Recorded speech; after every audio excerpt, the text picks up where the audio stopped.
ನಮಸ್ಕಾರ ಸ್ನೇಹಿತರೆ, ನಾವು ಈ ಒಂದು ವಿಡಿಯೋದಲ್ಲಿ ನೋಡಿ ಸಿ.ಟೆಟ್ ಮತ್ತು ಕರ್ನಾಟಕ ಟಿ.ಇ.ಟಿ ಬಗ್ಗೆ ಚರ್ಚೆಯನ್ನು ಮಾಡ್ತಾ ಹೋಗೋಣ. ಅದಕ್ಕೂ ಮುಂಚೆ ನೀವೇನಾದರೂ ನಮ್ಮ ಯೂಟ್ಯೂಬ್ ಚಾನಲನ್ನು ಸಬ್ಸ್ಕ್ರೈಬ್ ಮಾಡ್ಕೊಂಡಿಲ್ಲ ಅಂದರೆ ದಯವಿಟ್ಟು ಸಬ್ಸ್ಕ್ರೈಬ್ ಮಾಡ್ಕೊಳ್ಳಿ. ಸ್ನೇಹಿತರೆ, ಸಿ.ಟಿ.ಇ.ಟಿ ರಿಸಲ್ಟ್ ಬಂದಿದೆ. ಸಿ.ಟಿ.ಇ.ಟಿ ರಿಸಲ್ಟ್ ಯಾವ ರೀತಿ ನೋಡಬೇಕು ಅನ್ನೋದನ್ನು ನಾನು ಒಂದು ವಿಡಿಯೋನ ಮಾಡಿದ್ದೀನಿ. ನೀವೇನಾದರೂ ಇದುವರೆಗೂ ಆ ಒಂದು ವಿಡಿಯೋನ ನೋಡಿಲ್ಲ ಅಂತಂದರೆ ಈ ಒಂದು ವಿಡಿಯೋದ ಡಿಸ್ಕ್ರಿಪ್ಷನಲ್ಲಿ ಅದರ ಲಿಂಕನ್ನು ಹಾಕಿರ್ತೀನಿ. ನೀವು ನಿಮ್ಮ ಸ್ಕೋರು ಎಷ್ಟಾಗಿದೆ ಅನ್ನೋದನ್ನು ಬೇಕಾದರೆ ಅಲ್ಲಿ ಇರ್ತಕ್ಕಂಥ ಲಿಂಕ್ ಬಳಸ್ಕೊಂಡು ನೀವು ರಿಸಲ್ಟನ್ನು ನೋಡ್ಬೋದಾಗಿರುತ್ತೆ.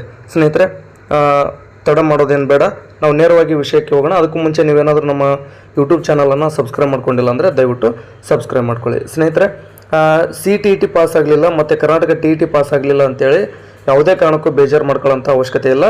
ನಿಮಗೆ ಇನ್ನೂ ಅವಕಾಶ ಇದೆ. ನೋಡಿ, ನಾನು ಡಿಸೆಂಬರ್ ಅಂದರೆ 2025 ಡಿಸೆಂಬರ್ ತಿಂಗಳಿನಲ್ಲಿ ಹೇಳಿದ್ದೆ, ಶಿಕ್ಷಕರ ನೇಮಕಾತಿ ಆಗುವುದರೊಳಗಾಗಿ ಸಿ.ಟಿ.ಇ.ಟಿ ಎಕ್ಸಾಮ್ ಮುಗಿದು ಸಿ.ಟಿ.ಇ.ಟಿ ರಿಸಲ್ಟ್ ಬರುತ್ತೆ ಅಂತ ನಾನು ಸಾಧ್ಯವಾದಷ್ಟು ಮಟ್ಟಿಗೆ ನಿಮಗೆ ಅಕ್ಯುರೇಟಾಗಿ ಹೇಳಿದ್ದೆ. ಅದು ವಾಸ್ತವವಾಗಿ ನಿಜ ಕೂಡ ಆಗಿರ್ತಕ್ಕಂಥದ್ದು. ಅಂದರೆ ಶಿಕ್ಷಕರ ನೇಮಕಾತಿ ಮುಗಿಯೋದ್ರೊಳಗಡೆ ಸಿ.ಟಿ.ಇ.ಟಿ ಎಕ್ಸಾಮ್ ಮುಗಿಯುತ್ತೆ, ತದನಂತರ ರಿಸಲ್ಟ್ ಕೂಡ ಬರುತ್ತೆ ಅಂತ ಹೇಳಿದ್ದೆ. ಮತ್ತು ಇನ್ನು ಕೆಲವರು ಸಿ.ಟಿ.ಇ.ಟಿ ರಿಸಲ್ಟ್ ಯಾವಾಗ ಬರ್ಬೋದು ಅಂತೇಳಿ ಪ್ರಶ್ನೆ ಮಾಡಿದಾಗ ಮಾರ್ಚ್ ಕೊನೆಯ ವಾರದಲ್ಲಿ ಖಂಡಿತವಾಗಲೂ ಬರುತ್ತೆ ಅಂತ ಹೇಳಿದ್ದೆ. ಮಾರ್ಚ್ ಕೊನೆಯ ವಾರಕ್ಕೆ ರಿಸಲ್ಟ್ ಬಂದಿದೆ.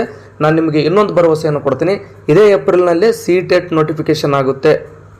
ಹಾಗಾಗಿ ಯಾರೆಲ್ಲ ಟಿ.ಇ.ಟಿ ಪಾಸ್ ಆಗಿಲ್ಲ ಮತ್ತು ಈ ಬಾರಿ ಸಿ.ಟಿ.ಇ.ಟಿ ಪಾಸ್ ಆಗಿಲ್ಲ, ಅವರು ಇನ್ನೊಂದು ಸಿ.ಟಿ.ಇ.ಟಿಗೆ ತಯಾರಾಗಿ. ಕರ್ನಾಟಕ ಟಿ.ಇ.ಟಿ ಬಗ್ಗೆ ನಾನು ಅಪ್ಡೇಟನ್ನು ಕೊಡ್ತೀನಿ. ಅಂದರೆ ಅಧಿಕೃತವಾಗಿ ಒಂದಷ್ಟು ಮಾಹಿತಿ ಏನಾದರೂ ಬೇರೆ ಕಡೆಯಿಂದ ಸಂಗ್ರಹಿಸಬೇಕಲ್ವ, ಆ ಕಾರಣದಿಂದಾಗಿ ನಾನು ಟಿ.ಇ.ಟಿ ಬಗ್ಗೆ ಈ ಒಂದು ವಿಡಿಯೋದಲ್ಲಿ ಏನು ಹೇಳೋದಿಲ್ಲ. ನಾನು ನೆಕ್ಸ್ಟ್ ಬೇಕಾದರೆ ಟಿ.ಇ.ಟಿ ಬಗ್ಗೆನೇ ಒಂದು ವಿಡಿಯೋ ಮಾಡ್ತೀನಿ. ಅದಕ್ಕಿಂತ ಮುಂಚೆ ನಮ್ಮ ಮುಂದೆ ಇರತಕ್ಕಂಥದ್ದು ಸಿ.ಟಿ.ಇ.ಟಿ.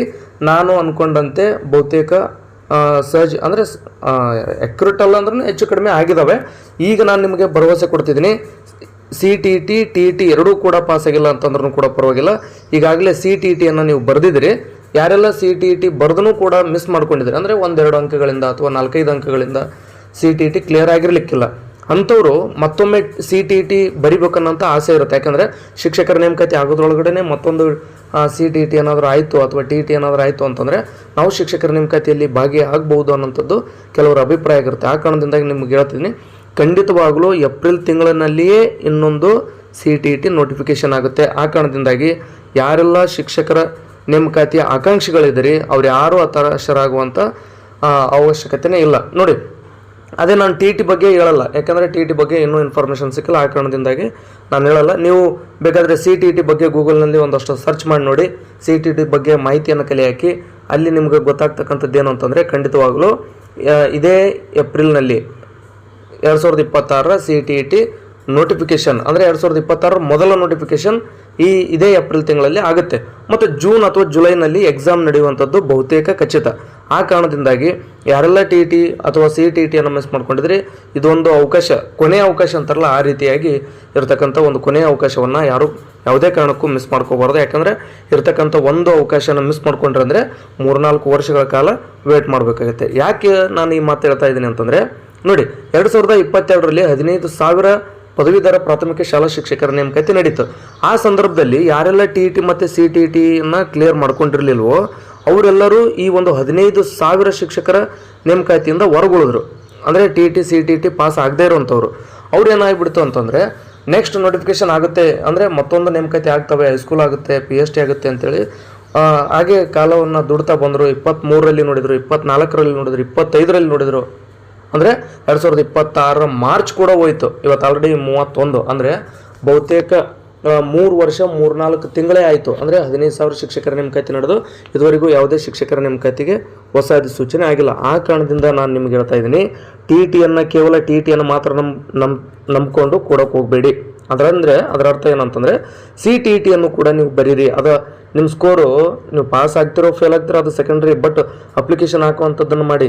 ಸಿ.ಟಿ.ಇ.ಟಿ ನೋಟಿಫಿಕೇಷನ್ ಆಯಿತು ಅಂತಂದರೆ ಆಯಿತು ಅಂದರೆ ಏನು, ಏಪ್ರಿಲ್ನಲ್ಲಿ ಖಂಡಿತವಾಗಲೂ ನೋಟಿಫಿಕೇಷನ್ ಆಗುತ್ತೆ. ಮತ್ತು ಟಿ.ಇ.ಟಿ ನೋಟಿಫಿಕೇಷನ್ ಏನಾದರೂ ಆಯಿತು ಅಂದರೆ ಟಿ.ಇ.ಟಿ ಸಿ.ಟಿ.ಇ.ಟಿ ಎರಡೂ ಬರೀರಿ. ಯಾವುದಾದ್ರೂ ಒಂದು ಮಿಸ್ ಆದ್ರೂ ಕೂಡ ಮತ್ತೊಂದರಲ್ಲಿ ನೀವು ಎಲಿಜಿಬಲ್ ಆದರೆ ಅಂತಂದರೆ ನೀವು ಶಿಕ್ಷಕರ ನೇಮಕಾತಿಗೆ ಅರ್ಹರಾಗ್ತೀರಿ. ಅಂದರೆ ಅಲ್ಲಿ PhD GPT ಎಕ್ಸಾಮ್ ಬರೆಯೋದಕ್ಕೆ ನಿಮಗೆ ಅವಕಾಶ ಸಿಗುತ್ತೆ.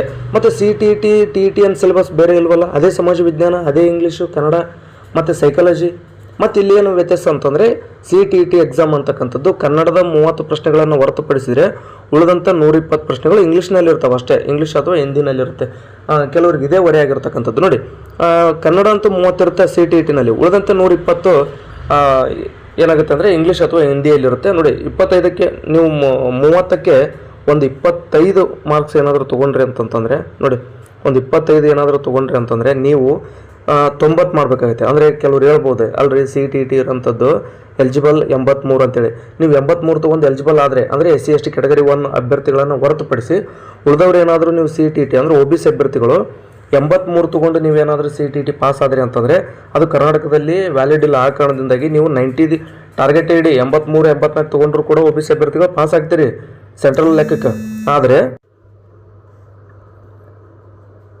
ಸ್ಟೇಟ್ನಲ್ಲಿ ಏನಾಗುತ್ತೆ ಅಂತಂದರೆ ಅದಕ್ಕೆ 90+ ಆಗಲೇಬೇಕು. ಆ ಕಾರಣಕ್ಕೋಸ್ಕರ ನೀವು ಜಸ್ಟ್ ಎಲಿಜಿಬಲ್ ಆಗೋದನ್ನು ಅಷ್ಟೇ ವಿಚಾರ ಮಾಡಬೇಡಿ. ಅಂದರೆ CTET ಜಸ್ಟ್ ಎಲಿಜಿಬಲ್ ಆಗೋದಕ್ಕಿಂತ ನೀವು CTET-ಯನ್ನು 90+ ಸ್ಕೋರ್ ಮಾಡೋದಕ್ಕೆ ಟ್ರೈ ಮಾಡಿ. ಜೊತೆಗೆ ನೋಡಿ, CTET ಓದ್ತಾ ನೀವೇನಾಗುತ್ತೆ ಅಂದರೆ TETಗೆ ಎಲಿಜಿಬಲ್ ಆಗ್ತೀರಿ. ಅಂದರೆ TET ಬರೆಯೋದಕ್ಕೂ ರೆಡಿ ಇರ್ತೀರಿ. HSTR ಅಂತೂ ಇದುವರೆಗೂ ಇನ್ನೂ TET ಏನು ಕಡ್ಡಾಯ ಮಾಡಿಲ್ಲ. HSTR ರೆಡಿ ಆದಂಗೆ ಆಗುತ್ತೆ. ಅಂದರೆ ಇಲ್ಲಿ ಸಮಾಜ ವಿಜ್ಞಾನ ಶಿಕ್ಷಕರಾಗಬೇಕು ಅಂತ ಅನ್ಕೊಂಡ್ರೆ HSTRಗೆ ಅದೇ ಸೈಕಾಲಜಿ. ನೋಡಿ, ಕನ್ನಡನೂ ಓದ್ತೀರಿ, ಇಂಗ್ಲೀಷ್ ಓದ್ತೀರಿ, ಸೈಕಾಲಜಿ ಓದ್ತೀರಿ, ಸಮಾಜ ವಿಜ್ಞಾನ ಓದ್ತೀರಿ. ಅಂದರೆ TETಗೂ ಇದನ್ನೇ ಓದ್ತೀರಿ. ಇಷ್ಟೊತ್ತನ ಹೇಳಿದ್ದು CTETಗೂ ಅದನ್ನೇ ಓದ್ತೀರಿ, HSTRಗೂ ಇದನ್ನೇ ಓದ್ತೀರಿ. ತದನಂತರ GPT ಮತ್ತು GPSTRಗೂ ಕೂಡ ಅದನ್ನೇ ಓದ್ತೀರಿ. ಸೊ ಇದೆಲ್ಲವೂ ಒಂದೇ ರೀತಿಯ ಸಿಲೆಬಸ್ ಇರೋದ್ರಿಂದ ಎಲ್ಲವೂ ಕೂಡ ಒಂದೇ. ಹೆಂಗೈತೆ ಅಂದ್ರೆ ಇದು ಒಂಥರ ಜೇಡ್ರ ಬೆಲೆ ಇದ್ದಂಗೆ, ಅಂದರೆ ಒಂದೇ ರೀತಿಯಾಗಿ ಇರ್ತಕ್ಕಂಥದ್ದು. ನೀವು ಎಲ್ಲೇ ಸುತ್ತರಿದ್ರೂ ಕೂಡ ಅದೇ ಜೇಡ್ರ ಬೆಲೆಯಲ್ಲಿ ಅದು ಹೆಂಗೆ ಸುತ್ತರುತ್ತಲ್ಲ ಆ ರೀತಿಯೇ ಸುತ್ತರುವಂಥದ್ದು. ಸೊ ಆ ಕಾರಣಕ್ಕೋಸ್ಕರ CTET, TET, HSTR, GPSTR ಎಲ್ಲವೂ ಸಿಲೆಬಸ್ ಸೇಮ್ ಇದೆ, ಯಾವುದೇ ವ್ಯತ್ಯಾಸ ಇಲ್ಲ.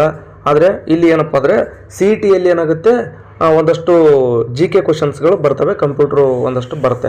ಅದನ್ನು ಬಿಟ್ಟರೆ ಉಳಿದಂಥದ್ದು TET, CTET ಎಲ್ಲವೂ ಸೇಮ್ ಇದೆ. ಆ ಕಾರಣಕ್ಕೋಸ್ಕರ ನೀವೇನು ಮಾಡಿ ಅಂತಂದರೆ ಯಾವುದೇ ಕಾರಣಕ್ಕೂ ಈ ಒಂದು CTET ಏಪ್ರಿಲ್ನಲ್ಲಿ 100ಕ್ಕೆ 100ರಷ್ಟು CTET ನೋಟಿಫಿಕೇಷನ್ ಆಗುತ್ತೆ. ಆ ಕಾರಣದಿಂದಾಗಿ ಈ ಒಂದು 2026ರ ಮೊದಲ CTET ನೋಟಿಫಿಕೇಷನ್ ಏನಾಗುತ್ತಲ್ಲ ಅದರಿಂದ ವಂಚಿತರಾಗಬೇಡ್ರಿ. ಅದು ಎಷ್ಟೇ ಟಫ್ ಇರಲಿ, ಇಂಗ್ಲೀಷ್ ಇರಲಿ, ಹಿಂದಿ ಇರಲಿ, ಸುಮ್ಮನೆ ಹೋಗಿ ಎಕ್ಸಾಮನ್ನು ಬರೆಯುವಂಥ ವಿಚಾರವನ್ನು ಮಾಡಿ. ಯಾಕೆಂತಂದರೆ ಇಲ್ಲಿ ಏನಾದರೂ ನೀವು ಮಿಸ್ ಮಾಡ್ಕೊಂಡ್ರಿ ಅಂತಂದರೆ ಹೆಂಗೆ 2022ರಲ್ಲಿ ಮಿಸ್ ಮಾಡ್ಕೊಂಡಂಥವ್ರು ಈಗ ಹೆಂಗೆ 3-3.5 ವರ್ಷ ಆಯ್ತಲ್ಲ ಕಾಯ್ಕೊಂಡು ಕುಂತಿದ್ದಾರಲ್ಲ ನೋಟಿಫಿಕೇಶನ್ ಆಗುತ್ತೆ ಅಂತೇಳಿ, ಆ ರೀತಿ ಆಗುತ್ತೆ ನಿಮ್ಮ ಪರಿಸ್ಥಿತಿನೂ ಕೂಡ. ಯಾಕಂದರೆ ನಿನ್ನೆ ಬಿಟ್ಟಿರ್ತಕ್ಕಂಥ CTETಯಲ್ಲಿ ನೀವು ಪಾಸಾಗಿಲ್ಲ, ಡಿಸೆಂಬರ್ನಲ್ಲೂ ಕೂಡ TET ಪಾಸಾಗಿಲ್ಲ, ಮತ್ತು ನೀವು ಶಿಕ್ಷಕರ ನೇಮಕಾತಿ ನಡೀತೆ ಅಂದರೆ ನೀವು ಅಪ್ಲಿಕೇಶನ್ ಹಾಕೋದಕ್ಕೆ ಎಲಿಜಿಬಲ್ ಇರೋಲ್ಲ. ಅದಕ್ಕೋಸ್ಕರ ನಿಮ್ಗೆ ಹೇಳ್ತಕ್ಕಂಥದ್ದು ಏನು ಅಂತಂದರೆ ಅದು ಇಂಗ್ಲೀಷ್ ಇರುತ್ತೋ ಹಿಂದಿ ಇರುತ್ತೋ ಬೇಕಾದಿರಲ್ದಕ್ಕದು ನೀವೇನು ಮಾಡಿರಿ ಅಂತಂದರೆ ಮುಂದೆ ಬರ್ತಕ್ಕಂಥ CTET ಅಪ್ಲಿಕೇಶನನ್ನು ಹಾಕಿ. ಅಂದರೆ ನೀವು ಅಲ್ಲೇನಾದರೂ ಕ್ಲಿಯರ್ ಮಾಡ್ಕೊಂಡ್ರೆ ಅಂದರೆ ಈ ಒಂದು ಶಿಕ್ಷಕರ ನೇಮಕಾತಿಯಲ್ಲಿ ನೀವು ಭಾಗಿದಾರರಾಗ್ತೀರಿ. ಇಲ್ಲ ಅಂತಂದರೆ ಕರ್ನಾಟಕ TETನೇ ಕಾಯ್ಕೊಂಡ್ಕೊಂಡ್ರಿ ಅಂದರೆ ಒಂದು ವೇಳೆ ಅದೇನಾದರೂ ಲೇಟ್ ಆಯಿತು ಅಂದರೆ ಅಷ್ಟರೊಳಗಡೆ ಶಿಕ್ಷಕರ ನೇಮಕಾತಿ ಆಯಿತು ಅಂದರೆ ನೀವು ಶಿಕ್ಷಕರ ನೇಮಕಾತಿಯಿಂದ ಹೊರಗುಳಿತೀರಿ. ಹೊರಗುಳಿದ್ರಿ ಅಂದರೆ 2027, 28, 29 ಹಂಗೆ ಕಾಯ್ಕೊಂಡು ಹೋಗ್ಬೇಕಾಗತ್ತೆ. ಅಂದರೆ ಅದೇನು 27ರಲ್ಲಿ ನೋಟಿಫಿಕೇಶನ್ ಆಗುತ್ತೋ ಅಂದರೆ ಈ ಸದ್ದಂತೂ ಶಿಕ್ಷಕರ ನೇಮಕಾತಿ ಆಗುತ್ತೆ. ಇದು ಮುಗಿದ ನಂತರ ಮತ್ತೊಂದು ಶಿಕ್ಷಕರ ನೇಮಕಾತಿ ಅಂದರೆ 27 ಆಗ್ಬೋದು, 28 ಆಗ್ಬೋದು, 29 ಆಗ್ಬೋದು. ಅಲ್ಲಿವರೆಗೂ ಕಾಯ್ತಾ ಅದನ್ನು ಎಲ್ಲ ನೋಟಿಫಿಕೇಶನ್ ಆಗಲಿ ಅಂತೇಳಿ ವೇಟ್ ಮಾಡ್ಕೊತ ಓದ್ಕೊಂತ ಕುಂದ್ರಂಥ ಪೇಷನ್ಸ್ ಯಾರಿಗಿರೋದಿಲ್ಲ. ಆ ಕಾರಣಕ್ಕೋಸ್ಕರ ಮುಂದಿನ ದಿನಮಾನಗಳಲ್ಲಿ ಓದ್ಕೊಂಡ್ರಾಯ್ತು, ಕ್ಲಿಯರ್ ಮಾಡ್ಕೊಂಡ್ರಾಯ್ತು ಅನ್ನೋಂಥ ಉಡಾಫೆತನ ಬೇಡ. ದಯವಿಟ್ಟು ಈಗಲೇ CTET ಮತ್ತು TET ಎರಡನ್ನೂ ತಯಾರಿ ನಡೆಸಿ ಬೇಕಾದಾಗಲಿ ನೀವು ಎಲಿಜಿಬಲ್ ಆಗುವಂಥ ಟಾರ್ಗೆಟ್ ಇಟ್ಕೊಂಡು ಚೆನ್ನಾಗಿ ಓದಿ ಮತ್ತು ಶಿಕ್ಷಕರ ನೇಮಕಾತಿಯಲ್ಲಿ ನೀವು ಕೂಡ ಭಾಗಿದಾರರೇ ಆಗಿ ಅಂತ ಹೇಳ್ತಾ ಈ ಒಂದು ವಿಡಿಯೋನ ಇಲ್ಲಿ ಮುಗಿಸ್ತಾ ಇದ್ದೀನಿ. ಧನ್ಯವಾದಗಳು. ಸ್ನೇಹಿತರೆ, ನಿಮ್ಗೆ ಏನೇ ಡೌಟ್ ಇದ್ರೂ ಕೂಡ ಕಮೆಂಟ್ ಮಾಡಿ, ನಾನು ನಿಮಗೆ ಉತ್ತರಿಸುವಂಥ ಪ್ರಯತ್ನವನ್ನು ಮಾಡ್ತೀನಿ.